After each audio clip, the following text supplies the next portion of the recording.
माननीय प्रधानमंत्री जी ने कहा है कि तेल बचाएं, गैस बचाएं। इसके पहले उन्होंने आह्वान किया था कि पानी बचाएं। मैं इसका स्वागत करता हूं और वास्तव में बहुत बड़ी क्राइसिस है। तेल और गैस तो हमें बाहर से लेना है, पानी जो हमारे पास है वो भी ख़त्म होता चला जा रहा है। 50 जिलों में पानी ख़त्म हो चुका है। 200 जिलों में जो पीने लायक पानी है, जो ग्राउंड वाटर है, वो 200 फीट नीचे चला गया है। तो बहुत बड़ी समस्या हमारे सामने आने वाली है। लेकिन पानी बचाने और तेल बचाने से ज़्यादा अच्छा है कि भारत में जनसंख्या बचाएं। सबसे बड़ी जो समस्या है वो है जनसंख्या विस्फोट। ज़मीन हमारे पास मात्र दुनिया की 2% है और जनसंख्या हमारी दुनिया की 20% हो चुकी है। पानी हमारे पास दुनिया का मात्र 4% है, जनसंख्या हमारी दुनिया की 20% हो चुकी है। आज की डेट में अगर आप समस्याओं की एनालिसिस करिए, समस्याओं की वाई एनालिसिस करिए, रूट काज एनालिसिस करिए, तो पता चलेगा 50% समस्याओं का मूल कारण जनसंख्या विस्फोट है। जल जंगल ज़मीन की समस्या मूल कारण जनसंख्या विस्फोट है। रोटी कपड़ा मकान की समस्या मूल कारण जनसंख्या विस्फोट है। गरीबी भूखमरी कुपोषण की समस्या मूल कारण जनसंख्या विस्फोट है। चोरी लूट झपटमारी मूल कारण जनसंख्या विस्फोट है। बढ़ते अपराध की समस्या मूल कारण जनसंख्या विस्फोट है। हर चीज़ में मिलावट है क्योंकि डिमांड ज़्यादा है, सप्लाई कम है। और डिमांड ज़्यादा क्यों है? क्योंकि जनसंख्या विस्फोट है। तो समस्या ये है कि सारी समस्याओं का जो सबसे बड़ा कारण है वो है जनसंख्या विस्फोट। दुनिया में सबसे ज़्यादा बच्चे भारत में पैदा हो रहे हैं। चीन का क्षेत्रफल हमसे 3 गुना ज़्यादा है, वहाँ पर डे 45,000 बच्चे पैदा हो रहे हैं। भारत का क्षेत्रफल चीन का 1/3 है और यहाँ 90,000 बच्चे रोज़ पैदा हो रहे हैं। सरकार जब तक 2 करोड़ घर बनाती है गरीबों के लिए, 10 करोड़ बेघर पैदा हो जाते हैं। जब तक सरकार 2 करोड़ रोजगार जनरेट कर पाती है, स्वरोजगार के माध्यम से, मुद्रा लोन के माध्यम से और अलग अलग तरीके से, 10 करोड़ बेरोजगार की संख्या बढ़ जाती है। हमारी जो समस्या है वो जनसंख्या विस्फोट है। और चीन ने जनसंख्या नियंत्रण कानून बना के 60 करोड़ बच्चों को पैदा होने से रोक दिया, इसीलिए चीन विश्वगुरु बन गया। चीन के विश्वगुरु बनने का 2 ही कारण है। पहला, उसने भ्रष्टाचारियों की 100% प्रॉपर्टी जब्त करने, नागरिकता खत्म करने और फांसी देने के लिए कानून बनाया। और दूसरा, उसने हम दो हमारे दो लागू किया। जब उससे भी बात नहीं बनी, फिर हम दो हमारे एक लागू किया और बाद में लगा कि नहीं, अब मामला डिसबैलेंस हो रहा है, फिर दोबारा हम दो हमारे दो लागू कर दिया। तो भारत में जो आवश्यकता है वो चीन के 2 कानूनों को लागू करने की है। अगर हम चीन की तरीके विश्व महाशक्ति बनना चाहते हैं, हम चीन की तरीके विश्वगुरु बनना चाहते हैं, अगर हम परम वैभव का लक्ष्य प्राप्त करना चाहते हैं, तो हमें तत्काल चीन से 2 कानून लेना पड़ेगा। भ्रष्टाचारियों को फांसी देने वाला कानून, और जो हम दो हमारे दो ना माने उसकी नागरिकता खत्म, उसकी प्रॉपर्टी जब्त और उसको कम से कम 10 से 20 साल की सज़ा। कुछ लोगों को लगता है कि अगर जनसंख्या नियंत्रण कानून बन जाएगा तो लोग नहीं मानेंगे। मैं कह रहा हूँ गारंटी के साथ मानेंगे, 100% मानेंगे, लेकिन कानून घटिया होगा तो नहीं मानेंगे।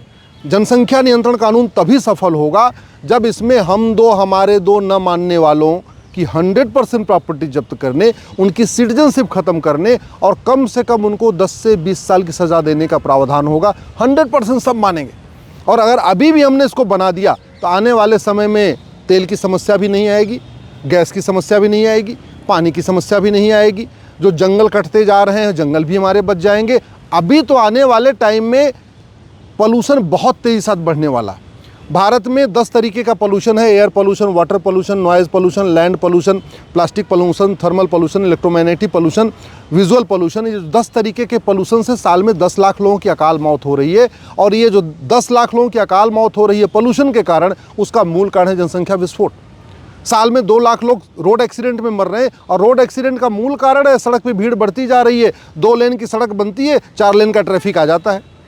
भारत में ग्राउंड वाटर खत्म हो रहा है। क्यों? क्योंकि पीने वालों की संख्या बढ़ती जा रही है और पानी तो नीचे बढ़ नहीं रहा। पानी ग्राउंड वाटर तो बढ़ता नहीं है, वो तो जितना है उतना ही है और उसको वो पीते चले जा रहे हैं। तो जहाँ 50 फीट नीचे पानी मिलता था, आज की डेट में 200 फीट नीचे बोरिंग करनी पड़ती है।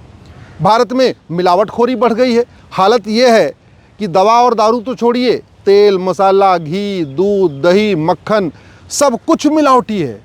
चावल मिलावटी है, दाल मिलावटी है, आटा मिलावटी है, सब्जी मिलावटी है, फल मिलावटी है, जूस, सब कुछ नकली मिल रहा है। क्यों? क्योंकि खाने वालों की संख्या बढ़ रही है, ज़मीन तो नहीं बढ़ रही है, बगीचे तो नहीं बढ़ रहे, पेड़ नहीं बढ़ रहे, सब्जियां नहीं बढ़ रही हैं। तो हो क्या रहा है? लौकी में भी इंजेक्शन लगा के उसको बड़ा लौकी बना दिया जाता है। फलों में इंजेक्शन लगाया जा रहा है, भैंस में इंजेक्शन लगाया जा रहा है दूध ज़्यादा निकालने के लिए, गाय में इंजेक्शन लगा के दूध ज़्यादा निकाला जा रहा है और फिर भी नहीं हो रही है। इस जनसंख्या विस्फोट का मूल के कारण भारत में 80% दूध नकली है। 80% पनीर मिलावटी है, 80% घी मिलावटी है, कुछ भी शुद्ध नहीं मिल रहा है। और परिणाम क्या हो रहा है, जब लोगों को शुद्ध हवा नहीं मिलेगी, शुद्ध पानी नहीं मिलेगा, शुद्ध फल नहीं मिलेगा, शुद्ध भोजन नहीं मिलेगा, तो बीमारियां बढ़ेंगी। और बीमारी बहुत तेज़ी के साथ बढ़ रही है। ये जो कैंसर बढ़ रहा है, ये जो डायबिटीज़ बढ़ रही है, ये जो कोलेस्ट्रॉल बढ़ रहा है, ये मोटापा बढ़ रहा है, ये फैटी लीवर बढ़ रहा है, ये डिप्रेशन बढ़ रहा है, एंजाइटी बढ़ रही है, जो दुनिया भर की समस्याएं बढ़ रही हैं, इसका बड़ा कारण है पोल्यूशन। और पोल्यूशन का मूल कारण है जनसंख्या विस्फोट।